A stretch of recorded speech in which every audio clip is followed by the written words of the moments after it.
Okay, so today we're giving you 5 more tips for Baldur's Gate 3. You know how this goes, so do the YouTube things to help the channel grow and sub so you don't miss more videos like these in the future. Starfield is coming up and we'll be moving on to that when it releases. As far as I know, no one has found the Bag of Holding yet, or it's not even put into the game for some reason. But the closest thing we have is the Chest of the Mundane, a magical chest that's found in the Arcane Tower. It weighs 40, but it turns anything you put into it into a smaller, simple item like a cup or a ladle. This will drastically reduce its weight, making it easier to carry your heavier loot while still having access to it. I imagine that if a Bag of Holding hasn't been implemented in the game for some reason, a modder will make one eventually, but until then this will be good enough, especially if you want to carry around all of those explosive barrels just in case you need them. Now for a warning about that chest. It's a little bit glitchy when moving from Act 2 to Act 3, and anything in the chest will be permanently changed unless you remove the items from the chest before you move on. I did read a comment that said it will retain its magic if you empty it and sell it to a vendor before moving to Act 3 and buying it back when you run into them again. It's kind of a hassle, but if you really want that chest to work, it'll be worth it. I think I have a save that I can test that on, so let's see. Okay, so going back to the save after I beat Ketherick, none of the vendors. I was going to use Mattis, the Tiefling kid, as my vendor, since he's the first vendor you run into in Act 3, but he wouldn't buy anything once we were there. The quartermaster that's in that fortress, I have no idea where to find her in Act 3, at least not early on, so I didn't bother trying to sell that to her. So, Mattis, if you're going to keep the chest, sell the chest to Mattis before you fight Ketherick and finish this thing, and then see if that keeps your Chest of the Mundane working in Act 3. I haven't been able to test it. I'm not going to try and do all of that over again, so let me know in the comments if that works. Dipping your weapons in fire is good, but dipping them in poison is amazing. Normally, we use poisons and apply them directly to our weapons to use for a limited number of turns, usually 10.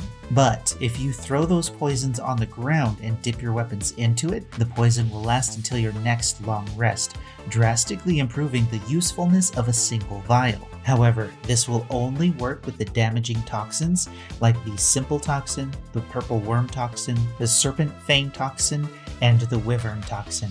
This doesn't seem to work with oils or poisons that only give detrimental effects rather than additional damage.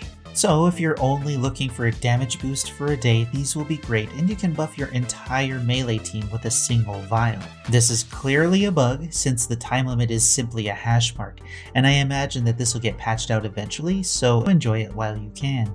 Did you know you could click the map and make a custom marker? Yeah, me neither. You can make at least 15, as I made 15 to see how many you could make, and they all pop up on your minimap. I accidentally found this by misclicking on my map in the lower city in Act 3, so getting this info in the tutorial or some other tooltip would have been nice for remembering locations of random stuff I wanted to go back to in earlier acts. Maybe it was in the tutorial and I completely missed it.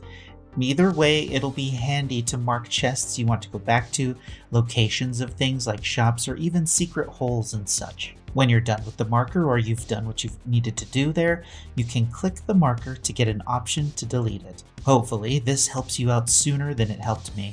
If you have a set of gear you use for specific purposes like the smuggler ring, gloves of thievery, or items that have an ability you can use once per long rest then put away like the Spellcrux amulet, rather than going to the inventory to equip and unequip the item by clicking the little box, you can simply throw it onto your hotbar and swap between the items there.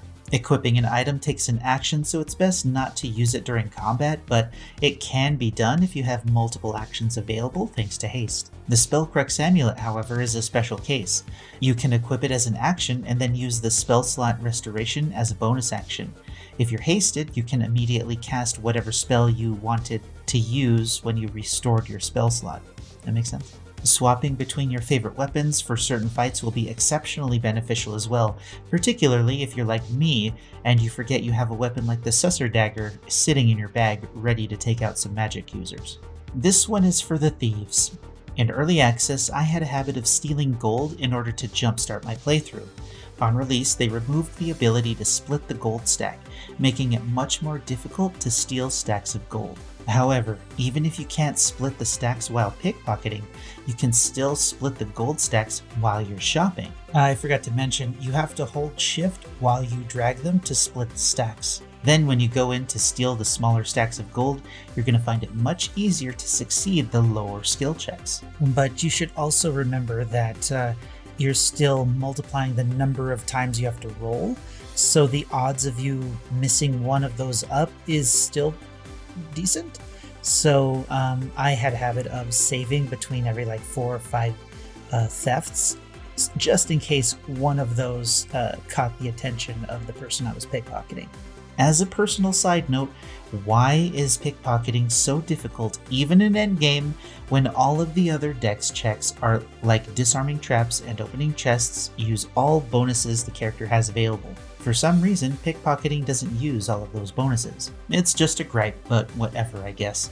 This trick makes it much easier to do what a thief player wants to do. But there you go. 5 simple tips that you may or may not have known that will help you in your playthrough. This was just a simple one, so that's it for now. Let me know if these tips helped you out and leave your own tips for me in the comments below because we all need them. So like the video if you liked the video, dislike it if you disliked it, and until next time, I'm Space Coconut, and you're welcome.